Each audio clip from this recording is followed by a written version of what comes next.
பர்த்கான குட்டி சமையல்ல fish cleaning video நம்ம ஒரு சப்ஸ்கிரைபர் கேட்டிருந்தாங்க. அதுதான் இன்னைக்கு பார்க்க போறோம். வாங்க எப்படி செய்யலாம்னு பார்ப்போம்.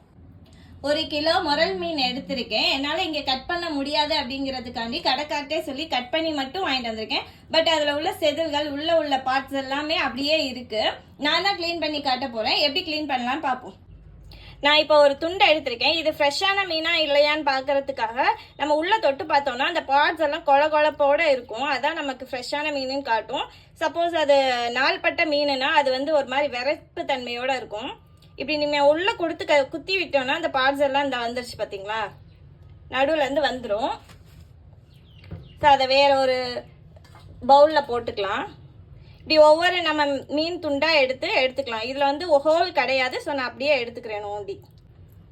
ஸோ இப்படி ஒவ்வொரு துண்டையும் நம்ம மெதுவா கையை விட்டு எடுத்துக்கலாம்.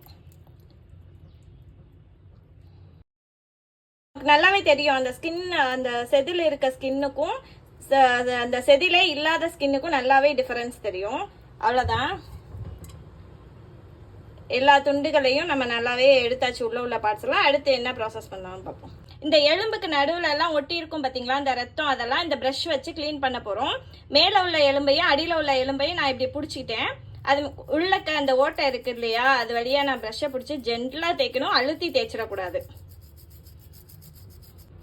நீங்க தேய்ச்சி எடுக்கும் போதே உங்களுக்கு டிஃபரன்ஸ் தெரியும். வளவளப்பா இருக்கும். நீங்க தேய்ச்சதுக்கு அப்புறம் நல்லா சொரசொரப்பா இருக்கும். ஆல்மோஸ்ட் எல்லாமே கிளீன் பண்ணியாச்சு. நல்லா கவனிச்சுக்கோங்க. நல்லா ஃப்ரெஷ்ஷான மீன்னா மட்டும்தான் உங்களால இப்படி பிரஷ் போட்டு கழுவ முடியும்.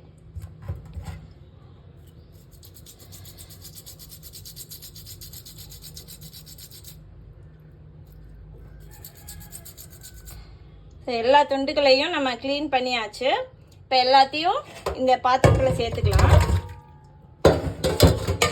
இந்த மீன் கூட நான் 1/2 லெமனை புளிஞ்சு வச்சிருக்கேன். அந்த ஜூஸ் சேர்த்துக்கிட்டேன்.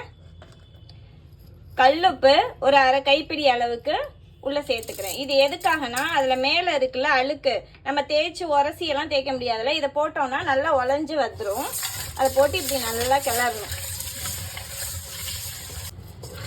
நல்லா உலஞ்சாச்சு. நல்ல விரைப்பு தன்மையும் வந்திருக்கு அந்த மீன்ல. லெமனும் உப்பும் பட்டனால இப்ப நம்ம டேப்பை திறந்து தண்ணி பிடிச்சிக்கலாம். இந்த லெமன் பட்டோன்னே ஆசிட் பட்ட மாதிரி அது மேல உள்ள அழுக்கு எல்லாமே வந்துடும் நமக்கு.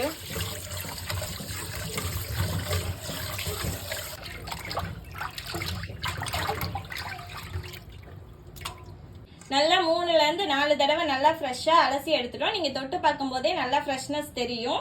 நீங்களும் இதே மாதிரி கிளீன் பண்ணி பார்த்துட்டு எப்படி இருக்குன்னு கமெண்ட் பாக்ஸ்ல கமெண்ட் பண்ணுங்க. நெக்ஸ்ட் வீடியோல பார்க்கலாம். தேங்க்யூ.